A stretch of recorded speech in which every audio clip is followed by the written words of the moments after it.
অনেকে বিষয়টাকে সমালোচনা করছেন, বিশেষ করে যারা ইরানকে পছন্দ করেন না, আমার মনে হয় তারা। কিন্তু আমি আমার দৃষ্টিভঙ্গিটা আমার কাছে মনে হচ্ছে ভিন্ন। যে আপনার সামনে আপনি ধরেন একজন নিরস্ত্র ব্যক্তি, অথবা আছে মেশিনারি ছোটখাটো, কিন্তু আপনার সামনে একজন মানুষ আছে যার কাছে ধরেন একটা মিসাইল আছে, আর আপনি হাতে বন্দুক নিয়ে বসে আছেন, অথবা এলএনজি, অথবা আপনি ট্যাঙ্ক নিয়ে বসে আছেন, অথবা কামান নিয়ে বসে আছেন, কিন্তু আপনিও শক্তিশালী, বাট বিপরীত প্রান্তে যিনি আছেন তার কাছে মিসাইল আছে যেটা 100 মাইল দূর থেকে আপনার এই ট্যাঙ্ক সহ আপনাকে পুত করে দিতে সক্ষম। শত্রুর অবস্থান বিবেচনা করে লড়াইটাকে নির্ধারণ করা উচিত যে আমি কতটুকু প্রিপেয়ার আছি, যে আমার কাছে কি আকাশ প্রতিরক্ষা সিস্টেম আছে, তার কাছে তো মিসাইল আছে, সে যদি মিসাইল মারে আমি আকাশ প্রতিরক্ষা সিস্টেম দিয়ে এটাকে আটকাই দেব। মিনিমাম এতটুকু থাকতে হবে। আর এতটুকু প্রস্তুতি ছাড়া আপনি যদি কোনো যুদ্ধকে আঞ্জাম দিতেন যান, পরিণতি নির্ঘাত, পরাজয় এবং মৃত্যু। আর এটার জন্য আপনি কোনো শহীদি অথবা বীরত্ব পাবেন না। এটার নাম হচ্ছে গর্ধবগিরি, বোকামি। এতগুলো কথা কেন বললাম? ইরানের সাথে একটা পারমাণবিক চুক্তি করার জন্য ডোনাল্ড ট্রাম্প একটা হিউজ লেভেলে কিন্তু ট্রাই করেছে, ধমক টমক দিয়েছে, বলছে এত পরিমাণ বোমা মারবো যেটা জীবনে মারি নাই। তারপরে ইরান বিষয়টা নিয়ে লড়াই করেছিল যে না, এটা কোনোভাবে ট্যাকেল করা যায় না। কিন্তু শেষে আমরা যখন আজকে দেখছি যে ইরানের সাথে পারমাণবিক চুক্তির একদম দ্বার প্রান্তে ট্রাম্প, দেন বিষয়টা সামনে আসছে যে আমেরিকার দেওয়া অনেক শর্তই মানে মেনে নিচ্ছে তেহরান, মানে ইরান।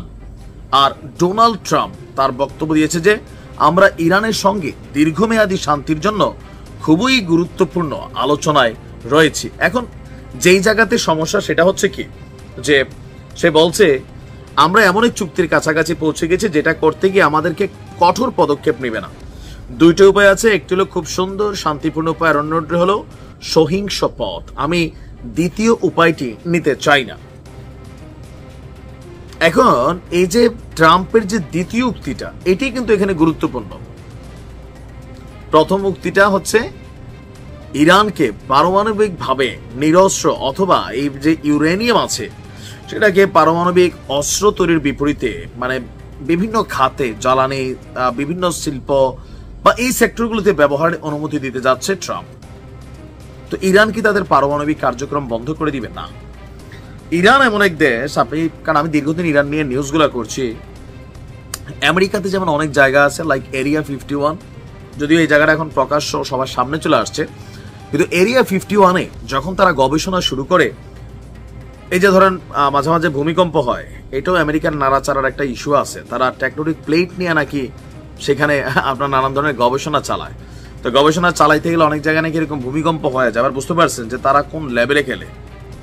সো আস্তে আস্তে এই জিনিসটা প্রকাশিত হয়েছে। তো ইরানের কাছেও এরকম এরিয়া 51-এর মতন অনেক ধরনের প্রকল্প আছে যেগুলা সারা পৃথিবীর কাছে অজানা, এমনকি ওই জায়গাগুলোতে তারা পারমাণবিক মেশিনারিজের কার্যক্রম বা বিভিন্ন কিছু কিন্তু চালায়। এটা যে আমি জানলাম কই থেকে, তাহলে আমেরিকা জানে না? অবশ্যই জানে, কিন্তু কোথায়? এটার ইনভেস্টিগেশন করা, এটারে বের করা অনেক কঠিন কাজ। যদি হইতো তাহলে এতদিন বীরদের হাতে ইসলির বন্দিরা আটক থাকতো না। কেন? মহাকাশ থেকে স্যাটেলাইট দিয়ে স্ক্যান করিয়া বা এক্সরে করে দেখতো যে মানুষগুলো এখানে আছে। তো বীররা যদি সামান্য এই শহরটার মধ্যে এরকম প্রযুক্তি ইউটিলাইজ করতে পারে, তাহলে আপনি ইরানের কথা ভাবেন। তা আমার কাছে মনে হচ্ছে এই মুহূর্তে ইরান যুদ্ধে জড়াতে চাচ্ছে না, কারণ ইরান মাত্র রেইজ আপ করতেছে উত্থানের সময়। আপনি যখন সঞ্চয় করতেছেন, ওই মুহূর্তে যদি সঞ্চয়ের টাকা দিয়া শখ পূরণ করে ফেলেন, তাহলে আপনি কখনো সফল হতে পারবেন না। কেননা শখটা সঞ্চয়ের পরেও করা যায়। আপনি এই উত্থানের সময় যদি কোথাও একটু মাইনাস হয়ে যান, এই উত্থানটা আপনার উঠতে অনেক কষ্ট হবে।